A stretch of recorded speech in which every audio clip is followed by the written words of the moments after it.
Welcome to Into Africa. My name is Judd Devermont. I am the director of the Africa program at the Center for Strategic and International Studies. I was the National Intelligence Officer for Africa and worked at the National Security Council. This is a podcast where we talk politics and challenge paradigms. On deck today, government repression has curbed the End SARS protests in Nigeria. What's next for the movement? And Congolese President Tshisekedi and his predecessor, Joseph Kabila, continue to battle for political supremacy. Is a final showdown looming? Plus, we analyze the U.S. presidential elections and discuss what a progressive policy towards Africa might look like. So whether you have a history with the continent or you're a newcomer, we want to get you into Africa.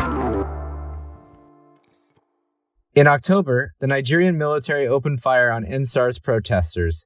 Is the movement resilient enough to survive government repression and still change Nigeria?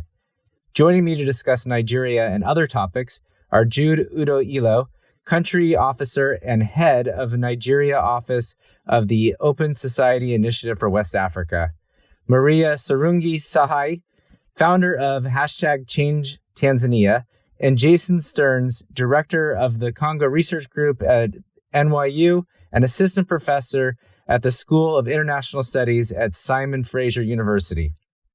Okay, the End SARS movement is this important milestone in the history of Nigerian protests and public mobilization. In October, Nigerians took to the street to demand the disbandment of the notorious Special Anti-Robbery Squad, also known as SARS. This is the young people of Nigeria saying that enough is enough. We keep getting oppressed and brutalized, and nothing is changing. And we have leaders sitting there whose core responsibility constitutionally is to protect the life of citizens. When are we going to matter? We are tired. And this followed a viral video of a SARS officer shooting a Nigerian citizen. The protests did force President Buhari, to pledge to disband the unit, but a week later, the military opened fire on crowds in Lagos. Jude, if you could just walk us through, why is the End SARS protest important, and what do you see as the future of this movement? Thanks, Judd. Like you said in your introduction, this is unprecedented. The End SARS movement was unique because it was organic. It was not funded by anybody. Young people came together, pulled money together to do this. It was something that reflected a common concern of a lot of people in Nigeria, which is police brutality, and which was oftentimes targeted against young people. So it was something very close to the heart of the young people, and it was existential for them because they've gotten tired of that kind of behavior from law enforcement officers. And the powerful nature of that movement was that it was not centralized. It was decentralized, but it was organized. It was non-violent. It was peaceful. These people cleaned up after themselves. They had ambulances for those who were injured. They had food for people who were hungry. So it was organized, and the message was very clear: stop cleaners. And so for us, seeing that young people who are often seen as docile in Nigeria could come together without any prompting, but rather responding to something existential to their survival in Nigeria, and pull off this kind of movement in the country is uniquely remarkable. That is unprecedented, and it has changed fundamentally the character of the Nigerian state, simply by making it clear to the leaders and to the country that young people are no longer quiet, and they can impose consequences on Nigeria and the politicians when things are not done properly. But here's the question, right? So they have this incredible moment. I think it's an inflection point. I completely agree. But it does seem like there's some flagging momentum here. The political elite have all stood behind Buhari. Searches on Google for SARS has dropped. The central bank is now freezing bank accounts associated to protesters. Some of the feminist coalition that was behind this are at least underground right now. Maybe they're plotting their next steps, but I'm wondering, where do we go from here? How do we translate the protests into real change? I think, Judd, one thing to keep in mind, the things we've outlined that government is doing, for government to go to this extent, to come after the movement, reflects the importance that government is attaching to that movement. Secondly, this is not totally unexpected. The Buhari administration, with all its pretenses for respect for rule of law, has no character of respecting the rule of law since it started. its disobedience of court orders and, removal of the Chief Justice of Nigeria. There's a track record of disobedience. So it's expected. But what I think is that something has been ignited in Nigeria. Yes, the momentum is dulling because they are coming after all of these people. But keep in mind, Judd, that we're looking at an election coming up in 2023. So there is an opportunity for response by young people. We don't know how that response is going to be. I can't tell you clearly right now what that response is going to be. But there's an opportunity of an election where this mobilization can also determine the outcome of the general election in 2023. Secondly, a lot of politicians are already on edge by what happened regarding, the palliatives that were stored and the onslaught that happened when the peaceful protest was stopped and the hoodlums then took over. Hoodlums that were brought by government, by the way. I need to make that point. So they have seen the nature of the anger of young people in Nigeria. And you could see some concern and an attempt to behave differently by some of these politicians. The final point, Judd, is that yes, a lot of people are coming to support the president and trying to demonize the movement to be just about the destruction that happened after the peaceful protests, was infiltrated. But they also realize that the narrative of North-South is not also working. And so there is consequence to be paid in 2023. And that is where I see the power of this movement going forward. Well, I like that interpretation because I have to say I've been a little downcast in the last couple of weeks. But I want to bring Maria into the conversation because you have this experience in communication and you're leading your own change movement in Tanzania. And I wonder if you're following what's happening in Nigeria, how you interpret it. But of course, this is the real question is, are there lessons for your country, which is still suffering from that fraudulent, illegitimate election when you see this popular mobilization in Nigeria? Yes, thanks, Judd. I think definitely there's a lot we can learn. And I do know that the NSAR started just on the cusp of the elections when we started here in Tanzania. And I was very active in it, tweeting together with the colleagues and comrades in Nigeria. I think that, first of all, just, listening to this conversation, I completely agree that there are two very important lessons to take away. The first lesson that we definitely need to take away is the fact that the hashtag activism has to be backed up by grassroots organizations on the ground. And that is something that is not very easy. The reason that comes to my mind is that there was a call for protest by the opposition leaders in Tanzania, although we didn't have, per se, a hashtag around that, but it was a call that came through the social media. The social media was very powerful in Tanzania as well, just like in Nigeria, used to mobilize, to give information. But the grassroots on the ground mobilization was very poor. I think in Nigeria, what they've succeeded very well in the NSAR's protest was to do that kind of organization on the ground and getting the people out. And there is a reason why people went out. I think that I completely hear what Udo and others are saying is that basically the people were ready to go out to express their discontent because they didn't have any other way to do that. If the people still have a bit of hope that maybe through the local courts or through some judicial system or some, law enforcement system, there can be justice, then people will not go out onto the streets. The other thing that has happened, and that's the second lesson that we've taken, is that the government has got monopoly on violence. I think that's a lesson that we've taken away from Nigeria, and we should have seen that coming when what followed in Tanzania was a crackdown as well on the part of the government. The crackdown has been brutal in both countries. And I think that what we need to learn as Africans and as citizens is that the governments will not hesitate to use whatever instruments they have at their hand, including force, coercion, and even sending after individuals the full brunt of the state. One thing that I've been thinking a lot about when it comes to Tanzania and comparing it to NSARS, as Jude can attest, is that there was a huge conversation between the Nigerian diaspora and particularly here in America with African-American celebrities and the sort of reinforcement of the movement. And when I follow Tanzanian Twitter, it's largely in Swahili. And I wonder if you don't have that echo effect to raise awareness in global conversations. And maybe I'm wrong, but I wanted to get your reaction to that idea. No, I completely agree with you actually on that it is a matter of not having that international angle. I mean, Swahili is very well spoken and widely spoken in Eastern Africa. We have a lot of chip in from, colleagues from Kenya, from Uganda a bit, and even sometimes from the DRC. So we do have a conversation on a regional level, but I do agree that many Tanzanians are not comfortable with English. We all tweet in Swahili because our primary audience is always the local audience. I think that more and more we are learning to tweet in two languages. We've learned the power of being able to reach out in English as well. Although there has been a lot of attempt by the government and some of the government-backed hacks to sort of say, if you tweet in English, then you're a traitor because you are, smearing the image of the country, which is ludicrous because, we are not the ones who are doing the atrocities that are being reported. But I think that what is happening is that the Tanzanian Twitter public is also waking up to the power of the platform. Before we used to think, and it's still, of course, to a large extent, social media was mainly about promoting your business, promoting your brand.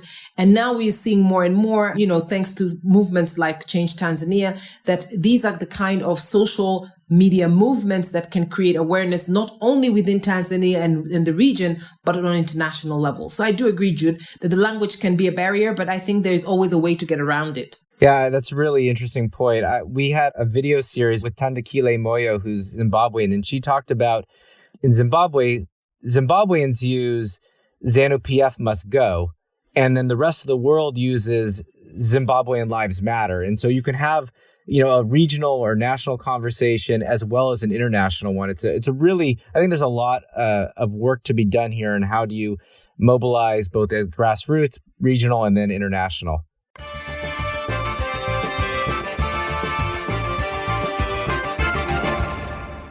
I want to move to our second topic, which is DRC. As many of our listeners know, President Tshisekedi and his predecessor in this very unhappy coalition marriage following the 2018 election.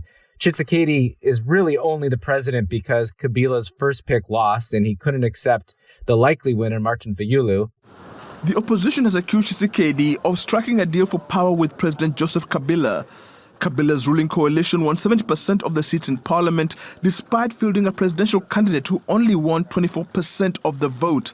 And in the past 2 years, Tshisekedi has made very modest, often symbolic attempts to try to get power in his hands exclusively and away from Kabila, but it's not been very successful. Except last month, he made a much bolder move. And Jason, you are one of the closest followers in North America on Congo. Can you walk us a little bit through what's happening on the political front? What is the significance of some of these moves by Tshisekedi to swear in court judges that were opposed by Kabila? Yeah, so as you pointed out, the origin of the problem was really the election itself. So Tshisekedi, as you said, most likely did not win the election, and he was the beneficiary of a deal between himself and Kabila. And the deal probably was something along the lines of Tshisekedi gets the presidency, but Kabila gets to maintain control over most other institutions, national parliament, provincial parliaments, provincial governments. And because the Congolese system is a semi-presidential system, what this means is that even though Tshisekedi is president and the presidency is powerful, that the day-to-day business of government is supposed to be managed by the prime minister, who's named by the majority in parliament. So ever since Tshisekedi's been in power, he's really been hemmed in and constrained. And so there's been this power struggle between himself and his coalition partner, Joseph Kabila, over power ever since the elections of 2018. This came to a head with the nomination of judges at the Constitutional Court. I won't bore you with all the details about how judges are named, but basically there are 9 judges on the Constitutional Court. Tshisekedi replaced 3 of them before their constitutional mandates were up. In fact, far before their constitutional mandates were up. And this triggered accusations of political interference from both Kabila's coalition and from civil society as well. And because the Constitutional Court is responsible for judging the president, so in case of high treason, for example, as well as for any election-related issues, what happened then is that Joseph Kabila's coalition refused to attend the swearing-in ceremony of these judges, and that was on the 22nd of October. And a day afterwards, Tshisekedi then appeared to go for the nuclear option, announcing on state television that he would start political consultations les consultations politiques, which appears to be an attempt to wrench the majority in parliament away from Kabila so that Tshisekedi would be able to control not only the presidency, but also National Assembly and therefore government. So they say that it's going to take probably another 2 weeks to conclude this, to be able to move forward. I think that, frankly speaking, that's very optimistic. Yeah, considering how long it took us to get the prime minister and the cabinet, yeah, it's going to be a much longer haul. I wanted to ask you about this point. Congolese politics can get very conspiratorial. I mean, Nigerian politics can get very conspiratorial as well.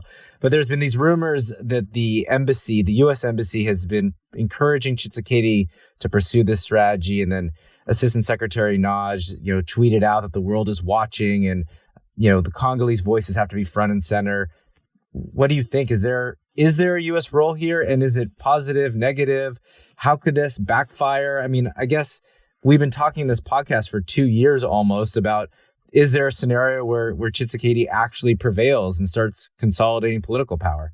Yeah, that's a very good question. I mean, the U.S. Embassy has been extremely involved, I think is to say the least. The U.S. Ambassador, Mike Hammer, is a very public figure. He's all around the country. He's extremely prominent on Twitter and social media. And the U.S. role in all of this really began at the elections as well. The U.S. government played a key role in first trying to push Kabila out of power and making sure that Kabila was not able to extend his role in power, as well as sort of to anoint his own successor. And I think in that sense, there, the U.S. played a very positive role up until 2018. After the elections happened, the U.S. were one of the first international players to move decisively to back this arrangement, this deal, and therefore also to back Tshisekedi. And if you speak with U.S. diplomats in private, they'll say, look, we understand these elections were highly questionable, but these are the cards that we were dealt. And at the moment, Tshisekedi doesn't need us to call into question his legitimacy. He needs us, in fact, to back him and to try to muscle out Kabila out of power. And so that's been the logic of U.S. intervention since then. I don't think the U.S. is the puppeteer here. I don't think that the driving force behind Tshisekedi's decisions, including the consultation politique, these political consultations that he just initiated. But I'm sure that the U.S. supports them. The problem is that I think this is pretty risky for them. Some people, including myself, have argued that it would be a mistake to make the end justify all means in terms of getting rid of Joseph Kabila and his allies. In other words, the U.S. could appear to be backing a rigged election. And now, for example, the apparent instrumentalization of the judiciary. I don't think that's a positive signal to send. It's also, if you break something, you're responsible for it. If, for example, this whole thing now falls apart, we'll be in a place of divided government with Tshisekedi in the presidency and Kabila's coalition in a dominant role in most other state institutions. And that could block all reform efforts for the remaining 3 years of Tshisekedi's mandate.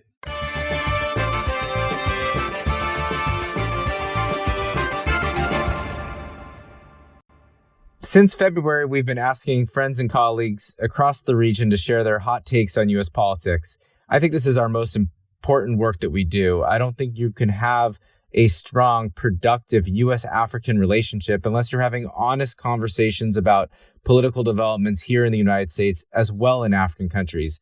And someone who has spent his entire life analyzing Africa, it's really important to me to share my platform, to turn the tables and ask African thought leaders what they think about what's happening in the United States.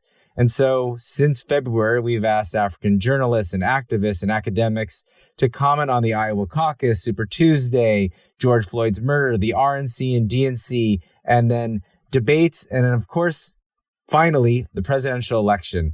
And we've been really fortunate to have both Maria and Jude contribute in the past. And I wanted to spend the rest of this episode trying to dissect what happened and what does it mean. So, Maria, let me start with you. What were your reactions to the election? Did the outcome surprise you? How will it change the U.S. democracy? And, what does it mean next to the Tanzanian elections? Well, primarily, I think I can say I was very engrossed in our own election. So I don't think I had half as much excitement and curiosity like I had 4 years ago, which, together with Jude, actually, we were in the US at that time. And we had long conversations and we were really, following it closely. But I did follow close enough. So when I say I don't follow it that closely, I'm still more than the average African in terms of following US elections and politics. And I must say that I'm not surprised by the outcome. I'm just surprised by the fact that the votes did get counted so far. Of course, we do see that the campaign team of President Trump and President Trump himself is not ready to concede yet. They think that, there's some sort of fraud and all that happened. But honestly, one of the things that, we joke about in Tanzania is that we're saying here that, he has no idea what fraud is. I mean, we have on video, pre-ticked or pre-marked ballot papers being caught, at polling stations. So that's not the case in the US. And what we're seeing is more of technicalities. I think in terms of democracy, I think it's a huge win. I think psychologically, it has boosted the entire world. The fact that by following the principles of the ballot box, you can actually vote out somebody who is highly unpopular, somebody who's been very controversial, somebody who is seen by many as a very polarizing figure. And I do know that the fact that this election in many ways has appeared very close in terms of votes in many counties and many constituencies mean that the US society is divided.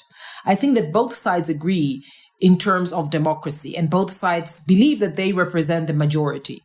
But I think that there are some very fundamental issues that as Americans, I think they can still find common ground. And that is what I think that the world sees hope. They do see that even though there's been a lot of resistance and a lot of rejection of the projected results in the US, nonetheless, there is a common theme running up across the media houses, even on the side of the Republicans, which sort of says, this is how elections go. It doesn't necessarily need to go the way you want it, and it's not necessarily perfect, but this is how it is. The second lesson that I see, which is very important, is the legal recourse that people have. The fact that you can go and sue, you can try to, put an injunction to stop the vote being counted. I think that this is something that is very important in democracies around the world. One of the biggest reasons for such huge amount of post-election violence and post-election upheavals that we're seeing on the continent in Africa is because usually especially the presidential votes cannot be challenged in court, but also the fact that even the lower constituencies, sometimes it's so difficult to challenge in court that people decide that, we don't want to waste our time and energy. Let us just go out on the streets.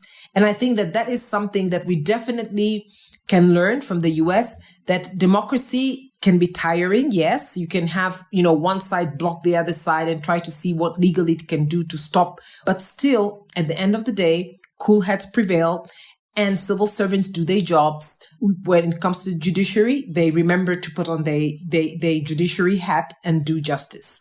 The election in the US this time around has really created a sense of hope. And that's what I'm seeing. I think partly, of course, the vice president of Kamala Harris has also, in many ways, galvanized the world. Jude, I'd love to hear your thoughts. Agree, disagree with Maria. And I'm really interested in if there's any lessons learned from Nigeria or broadly from Africa that should be shared with the United States as, we think about our election process and going forward. Let me just start with saying that I'm shocked the fact that the incumbent president has not yet conceded the election, and I'm shocked at the rhetoric of discrediting the whole electoral process. So I'm sitting down, I'm asking myself, is this the American democracy? Is it now possible for people to demonize the process and delegitimize the process simply because they did not win? And like Maria mentioned, we were in the United States in the last election, and there was a bit of this behavior on the part of the Democrats, actually, when Trump won the election in 2016. But the good thing was that amongst the leadership of the Democratic Party, they were a bit more measured in their response. But here, we are seeing both the leadership and the followers, throwing in this level of discredited narrative about how unfair and how illegal the election was. So that is one. Secondly, I think the lesson that I'm taking away from the US election as an individual really is the need to accommodate alternative views. The way I look at the narrative and the conversation about politics in the United States is off-putting, really. The demonization of the other side. It's hard to reconcile the fact that people who are speaking from different parts of the aisle are actually of the same country. And I think it's toxic. And these are the things that happen in our own democracy that oftentimes result to violence.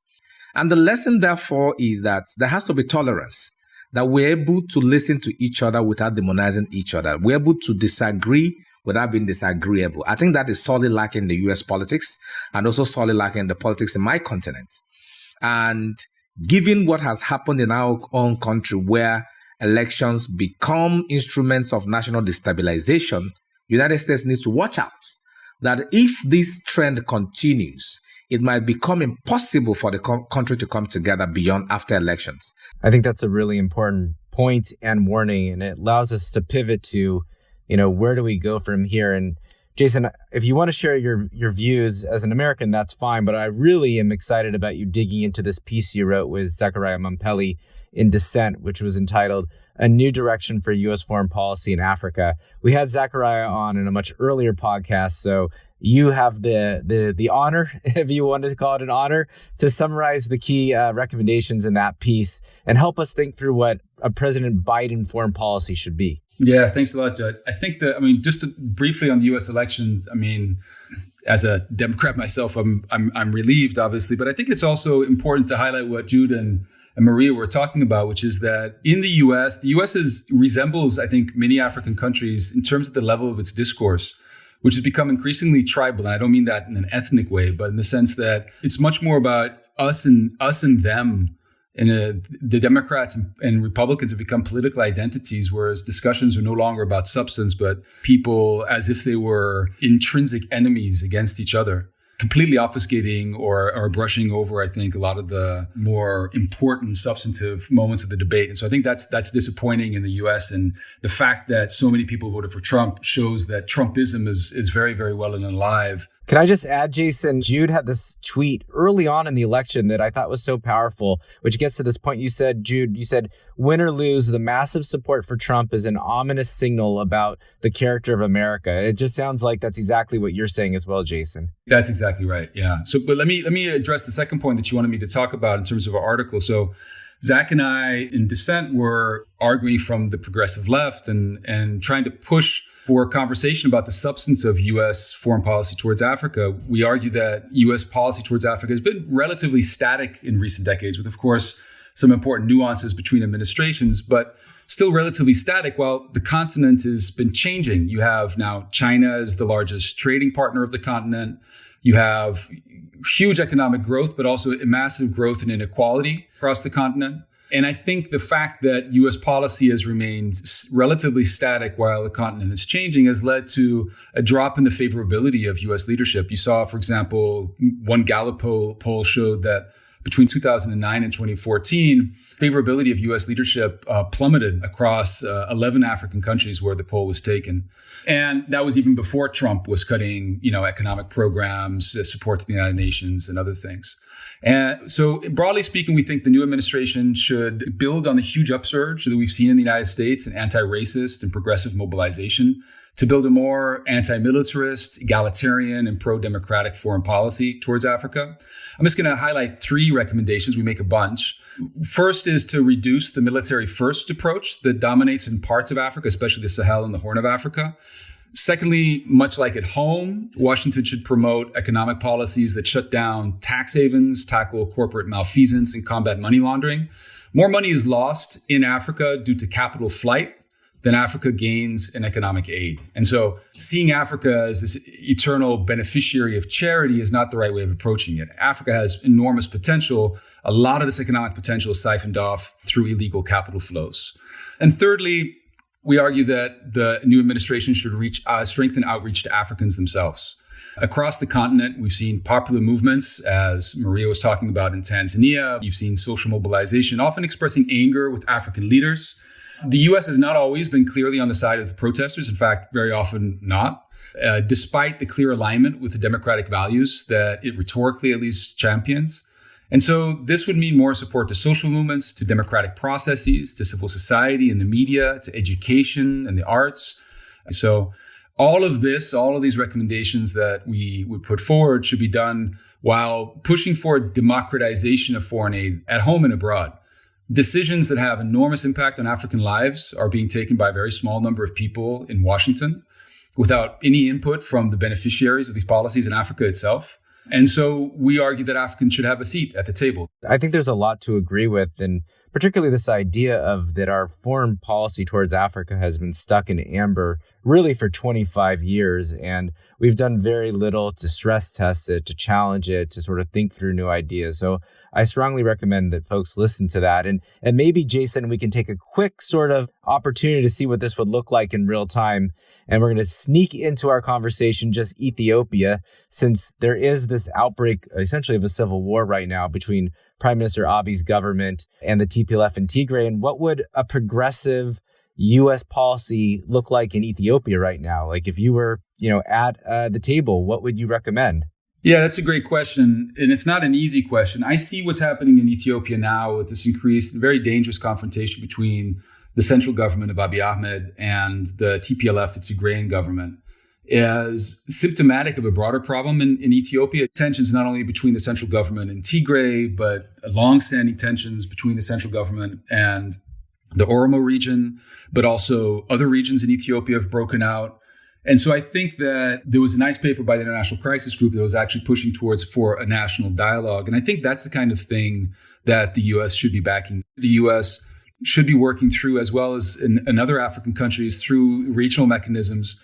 My guess is here would probably be the African Union would be the most relevant institution to work with. But yeah, really backing these local players, making sure that civil society voices are heard, and making sure that calm minds and voices predominate, because things are looking extremely dangerous at the moment. Yeah, I'm deeply concerned. And I think there's another point here too, which is that the U.S. for a long time, I think, embraced Prime Minister Abiy's without being critical. And I think that it's okay to be critical of allies, and it's okay to be critical of both Abiy and the TPLF, who I think, walked down this pathway together. And we could have been, I think, much more forward-leaning in the first instance to be on the side of democracy and civil rights and freedom of press and expression before we got to the boiling point.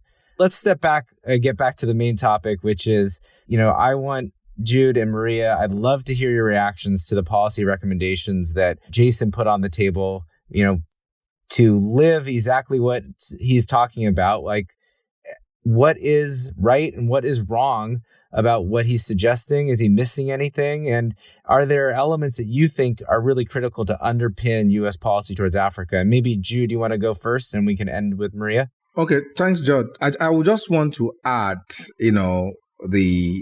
finding this delicate balance between American interest in business, security, and of course, human rights. We've talked about repeatedly, the reluctance to criticize governments that are a bit disposed to either pushing the U.S. interest or aligning with U.S. interests within the continent.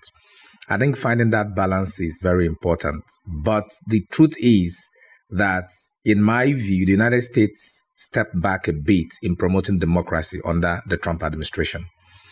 And you can see that a lot of activists, like Maria, across the continent, that they lack that usual and dependable support that comes from the United States, be it by the U.S. statement, be it support to individual groups to, push some of these values that are important to us.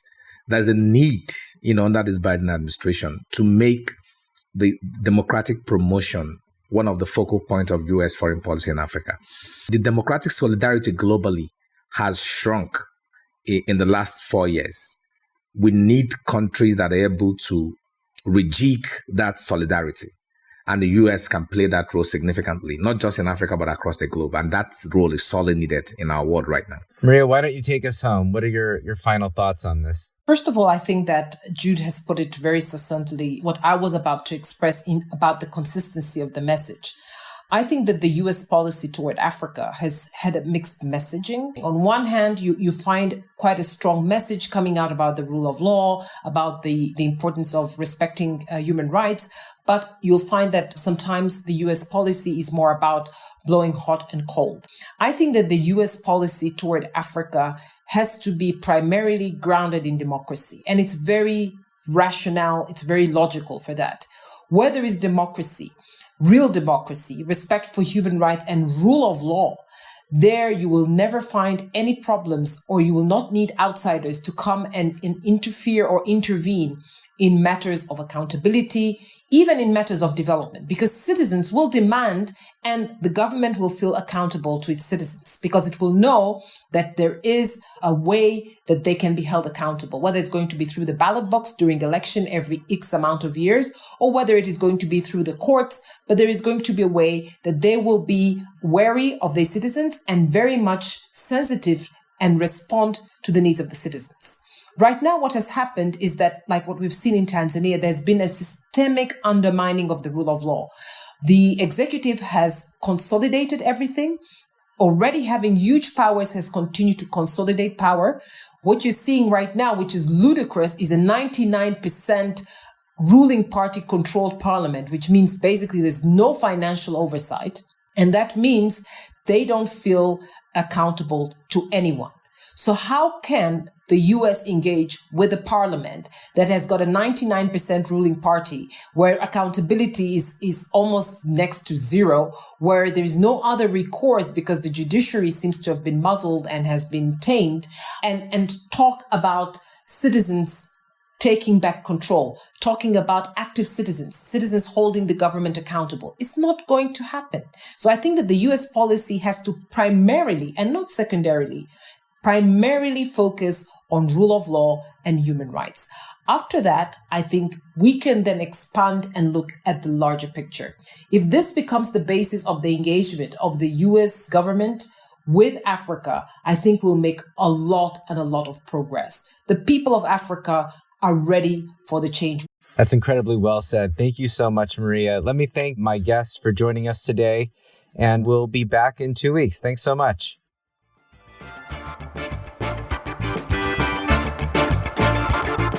Thanks for listening.